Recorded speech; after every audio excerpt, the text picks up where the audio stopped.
अऊज़ु बिल्लाहि मिनश्शैतानिर्रजीम। जी अस्सलाम वालेकुम students, welcome to this YouTube channel accounting की दुनिया।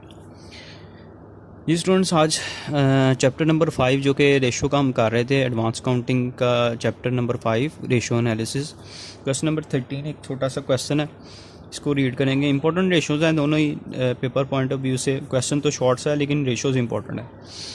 अच्छा, सबसे पहले है inventory, what was the inventory turnover rate या रेशो इसको कह लें, ये आपने फाइंड करनी है। और सेकंड है एज ऑफ इन्वेंट्री, या इसको inventory turnover rate in number of days भी कहते हैं हम इसको।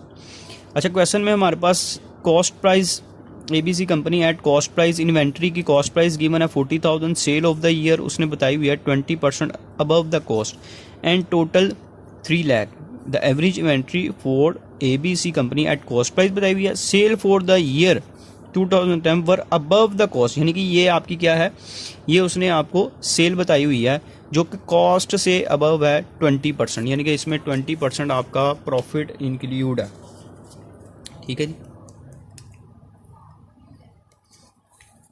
अच्छा, यहाँ पे हम एक सबसे पहले इसकी फाइंड करते हैं। सेल उसने हमें दी हुई है और यहाँ से हमने कॉस्ट इसकी निकालनी है। तो ये जो उसने हमें कहा हुआ था, इसके लिए सबसे पहले हम फाइंड करेंगे, सेल हमें दी है, sale is equal to 3 lakh. अब कॉस्ट किसके इक्वल होती है students? Cost is equal to sale minus profit. Sale उसने हमें बता दिया और साथ उसने कहा हुआ है कि 20% जो आपकी सेल है ये अबव 20% है, यानी कि आपका समझ लें कि 20% जो है वो प्रॉफिट है इसमें। ठीक है जी। सेल हमारे पास है 3 लाख की। अच्छा, ये जो उसने कहा हुआ है था प्रॉफिट, ये 20% अबव कॉस्ट था, 20% कॉस्ट से अबव है। तो इसको हम लेट कर लेते हैं यहाँ पे कुछ इस तरह कि इसको हम कह देते हैं एक्स है और ये 20% ऑफ एक्स है। इस क्वेश्चन को पॉइंट को अच्छे से समझ लें कि उसने कहा हुआ है कि प्रॉफिट आपका 20% अबव कॉस्ट है, कॉस्ट से ज़्यादा है, यानी कि कॉस्ट का 20% लेंगे तो आपका प्रॉफिट आएगा, सेल का नहीं। ठीक है जी। अब ये माइनस हो रहा है, इसको इधर आगे जब ये इस तरफ आएगा तो इसको हम कर देंगे plus 20/100 is equal to sale आपकी वो कितनी है, 3 लाख की है। अगर इसको डिवाइड कर लें, ठीक है जी, इसको डिवाइड करके ऐड करें तो ये आ जाएगा, आप देखें 20/20 डिवाइडेड बाई 100 करते हैं तो 0.2 आ गया और इसमें +1 कर देंगे, ये इसके साथ जो 1 है तो ये 1.2x हो गया, इज़ इक्वल टू 3 लाख। तो x is equal to 3 lakh over 1.2, 3 lakh divided by 1.2, तो ये आपके पास आ गया 2,50,000। ये आपके पास क्या आ गई, कॉस्ट, यानी कि CGS जो है था वो 2,50,000 डिवाइडेड बाय एवरेज इन्वेंट्री। अगर आप क्वेश्चन में देखें तो उसने एवरेज इन्वेंट्री आपको बताई हुई है क्वेश्चन में, वो है 40,000, यानी कि इसको हम डिवाइड कर देंगे 40,000 से तो ये आ जाएगा 6.25, इसका आंसर टाइम्स में आता है। अब इधर आ जाए सेकेंड रिक्वायरमेंट की तरफ। Number of days in a year उसने क्या आपने लेट करने हैं 300 डिवाइडेड बाय इन्वेंट्री टर्नओवर, ये हमने फाइंड किया 6.25, यानी कि 300 को हम डिवाइड कर देंगे इसके साथ तो आ जाएगा 48। इसका जो आंसर आएगा वो डेज़ में आएगा, नंबर ऑफ डेज़ में, क्योंकि उसने एज मांगी हुई है। तो ये एज का मतलब ये है कि inventory turnover ratio in number of days भी कहते हैं इसको और एवरेज एज ऑफ इन्वेंट्री भी कहते हैं। ठीक है जी। ये 2 रिक्वायरमेंट्स थी इसकी, ये हमने कंप्लीट कर ली हैं। क्वेश्चन नंबर 14 की तरफ चलते हैं नेक्स्ट हम। तो सबसे पहले क्वेश्चन नंबर 14 में जो उसने कहा है कि 2 साल की उसने डिटेल्स दी हुई हैं, 2009 की और 10 की। Finish goods inventory, goods in process या वर्क इन प्रोसेस भी कहते हैं इसको, रॉ मटेरियल इन्वेंट्री, सेल दी है, CGS दी है, CGM दी है, मटेरियल यूज्ड इन प्रोडक्शन, और 3 तरह की उसने कहा टर्नओवर रेशियोज निकालनी है। Calculate turnover ratio for 2009 and 10, finish goods turnover ratio, goods in process turnover ratio और रॉ मटेरियल टर्नओवर रेशियो, 3 तरह की रेशियोज निकालनी। 2009 के लिए ये सारी चीज़ें इसमें गिवन है, इसमें आपके पास ऑलमोस्ट जो है वो तकरीबन सारी चीज़ें आपके पास गिवन है, आपने जस्ट पुट करना है। मैं इधर 2000 सबसे पहले 9 के लिए निकालता हूँ।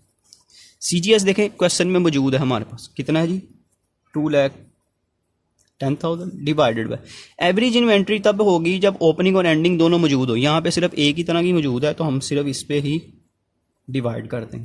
तो ये अगर 2,10,000 को डिवाइड कर दें हम 15,000 पे तो आंसर आ जाएगा जी 14 टाइम्स। अब मैं इधर 2010 के लिए निकाल रहा हूँ। अच्छा, उसके लिए CGS अगर आप क्वेश्चन में देखें तो वो उसने बताया 2,35,000 2,35,000। अब एवरेज इन्वेंट्री यहाँ पर आपको निकालनी पड़ेगी। देखिए 2009 की जो एंडिंग इन्वेंट्री है, 2009 की जो इन्वेंट्री है वो नेक्स्ट ईयर की ओपनिंग इन्वेंट्री हो जाएगी। तो यहाँ पे हम एक तो इन्वेंट्री 2009 की लेंगे प्लस इस साल की इन्वेंट्री जो हमारे पास मौजूद है वो है दी 30,000। इनको ऐड करके 2 पे आपने डिवाइड कर देना।